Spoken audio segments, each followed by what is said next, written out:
नमस्कार, प्रणाम सभी विद्यार्थियों को। मैं के पुनिया आप सभी का अपना स्वागत करता हूं। प्यारे साथियों, आज के सेशन में बात करने वाले हैं आरपीएससी और कर्मचारी चयन बोर्ड की जो 12,000 पदों के आसपास भर्तियों का आयोजन हुआ, उसमें से 6 भर्तियां ऐसी हैं जिनके मामले कोर्ट में अभी लंबित चल रहे हैं। और इन 6 भर्तियों में से 4 बड़ी भर्तियां तो कर्मचारी चयन बोर्ड की हैं, जिन पर कोई ध्यान नहीं दिया जा रहा है। जहां सरकार एक और ये दावा प्रस्तुत करती है कि आने वाले समय में बेरोजगारों के हितों के लिए बहुत सारी गवर्नमेंट जॉब निकाली जाएंगी।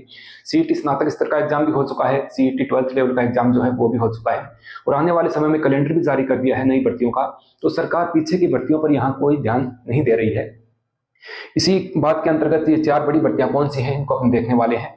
देखिए, सबसे पहले तो जो बड़ी भर्ती का आयोजन हुआ 5,388 पदों पर कनिष्ठ लेखाकार और सहायक लेखाकार का, उसमें आयु सीमा का जो दायरा था उसको लेकर के जो स्टे कोर्ट के द्वारा लाया गया, तो उसी वजह से इसकी ज्वाइनिंग जो है उस पर 23 फरवरी को कोर्ट द्वारा इस पर रोक लगा दी गई थी।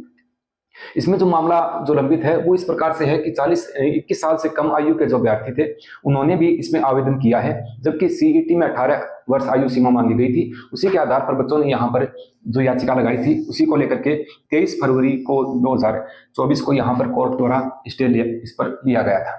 ठीक है, तो ये भर्ती एक बड़ी भर्ती है जो कि कोर्ट में, और मुझे नहीं लगता कि अभी इसका अंतिम परिणाम भी जारी होने वाला है।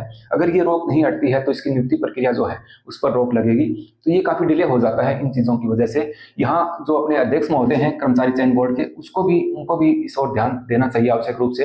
हालांकि उन्होंने ये कहा भी है कि आगे जो सुनवाई होंगी उसमें मैं स्वयं उपस्थित होकर इनका निस्तारण करवाने की कोशिश करूंगा। दूसरा अपने देखते हैं तो 2730 पदों पर सूचना सहायक की एक भर्ती का आयोजन हुआ, उसमें से 10 सवालों का मामला जो है उसको लेकर के कोर्ट में मामला चल रहा है। इसकी भी नियुक्ति पर कोर्ट द्वारा अंतरिम रोक लगाई गई है, यानी सूचना सहायक की जो भर्ती हुई इसका भी दस्तावेज सत्यापन चल रहा है, लेकिन इस पर भी रोक लगी हुई है। ठीक है, इसके बाद अपने बात करते हैं कि जो टीचर 3rd ग्रेड की जो भर्ती हुई 27,000 पदों के आसपास, लेवल 2 की मैं बात करूं तो भर्ती में 3,000 मूल पदों पर परिणाम अभी आना बाकी है, जबकि इन्होंने रिवाइज्ड परिणाम के लिए बोला। उस जो संशोधित परिणाम जो था उस पर भी कोर्ट के द्वारा यहाँ रोक लगा दी गई है, तो ये भी मामला है। और इसमें लेवल फर्स्ट में बात करें तो 550 के आसपास अभी भी रिक्त पद पड़े हैं, जिसमें एक वेटिंग लिस्ट और मूल पद भी इसमें रिक्त हैं, तो इन पर भी एक वेटिंग आनी है। लेवल 2 और लेवल फर्स्ट का जो मामला है ये भी कोर्ट में अभी लंबित चल रहा है। मुख्य बात यह है कि न तो इस और बोर्ड के जो वकील हैं वो ध्यान देते हैं, न ही इन पर अध्यक्ष महोदय ध्यान देते हैं। कोर्ट में ये चीजें चलती हैं, नेक्स्ट डेट या आगामी दिनांक देकर के बच्चों को बार बार भ्रमित किया जा रहा है। इसकी सबसे बड़ी समस्या ये होती है जब कोई मामला कोर्ट में लंबित चलता है तो उसमें सबसे बड़ी प्रॉब्लम स्टूडेंट के सामने ये आती है जो कुछ मार्जिन से रहे हुए हैं, कट ऑफ से। उनको लगता है कि अन्य भर्ती की तैयारी में उनका मन भी नहीं लगता, क्योंकि उनको कहीं ना कहीं एक मन में होता है कि जो अभी प्रतीक्षा सूची जारी होगी या संशोधित परिणाम जो आएगा उसमें हमारा सिलेक्शन यहाँ पर हो जाएगा। एक प्रकार से इनका अगर निस्तारण हो जाता है तो जिन बच्चों का यहाँ पर सिलेक्शन नहीं हो पाता है तो वो अन्य तैयारी में अपनी जुटे, ताकि इन फ्यूचर जो भर्तियां आने वाली हैं उनमें उनका सिलेक्शन हो सके। इन लंबित मामलों की वजह से बहुत सारे स्टूडेंट ऐसे हैं जो मेरे को कॉल भी करते हैं, आप लोग मैसेज भी करते हो। इनकी वजह से उनकी न तो पढ़ाई हो पा रही है, सिर्फ उन्होंने इसी भर्तियों का जो पेंडिंग रिजल्ट है उसको आधार मान रखा है।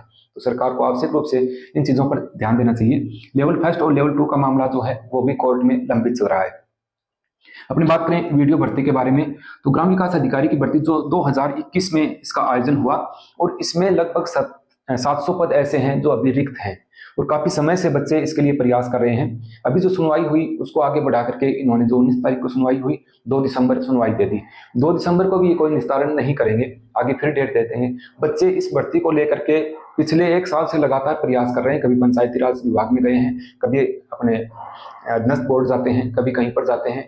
और हालांकि इसकी जो स्वीकृति ली गई थी वो डीओपी में चक्कर लगा करके बच्चों ने वहां से इसकी स्वीकृति थोड़ी प्रदान की थी, उनके द्वारा ली गई थी। तो ये मामला जो है इसमें भी 2 प्रश्नों को लेकर के जो याचिका लगी है उसी वजह से ये मामला अब तक लंबित है। तो अब की बार जो अध्यक्ष महोदय के द्वारा आप देख पा रहे हो ये कहा गया है कि मैं समय उपस्थित होकर के जो लंबित मामले कोर्ट में जिनका चल रहा है उनका निस्तारण करवाने की कोशिश करूंगा। देखते हैं आने वाले समय में अगर इन भर्तियों का कनिष्ठ लेखाकार, सूचना सहायक, वीडियो भर्ती, रीड लेवल प्रथम और सेकंड, और एक फूड सेफ्टी ऑफिसर के भी अभी 200 पद रिक्त हैं। इसका अलग ही है, इसमें डेपुटेशन पे जो कंटेंट लगा रखे थे वो छोड़ने को ही तैयार नहीं है, इस वजह से ये कह रहे हैं कि पद रिक्त नहीं है, कहाँ पर ज्वाइन करवाएं। तो अगर इन सभी भर्तियों का जो कर्मचारी चयन बोर्ड की 4 बड़ी भर्तियां हैं इनका निस्तारण होता है तो यहाँ पर हजारों बच्चों को रोजगार के अवसर प्रदान होते हैं। क्योंकि आप इनमें अगर पदों की संख्या जोड़ते हो, वीडियो भर्ती के 700 पदों को जोड़ो, इसमें 3,500 पद जो शेष 3,000 मूल पदों पर परिणाम आना वो बाकी है, 550 पद ये हैं। इसके भी पूरे ही पद अभी अगर ज्वाइनिंग नहीं हुई तो सारे पद ही रिक्त हैं, इसमें भी काफी बदलाव हो जाएगा। तो इस हिसाब से अगर इनका निस्तारण होता है तो हजारों बच्चों को यहाँ पर रोजगार का अवसर जो है वो मिलता है। आशा करते हैं सरकार इस ओर ध्यान देगी, कोर्ट के जो वकील वगैरह हैं वो भी इस ओर ध्यान देंगे ताकि जल्दी से इन भर्तियों का निस्तारण हो और जो कुछ मार्जिन से अभ्यर्थी रहे हुए हैं उनका यहाँ पर सिलेक्शन हो। तो मिलते हैं किसी नेक्स्ट सेशन में नई जानकारी के साथ, तब तक के लिए नमस्कार।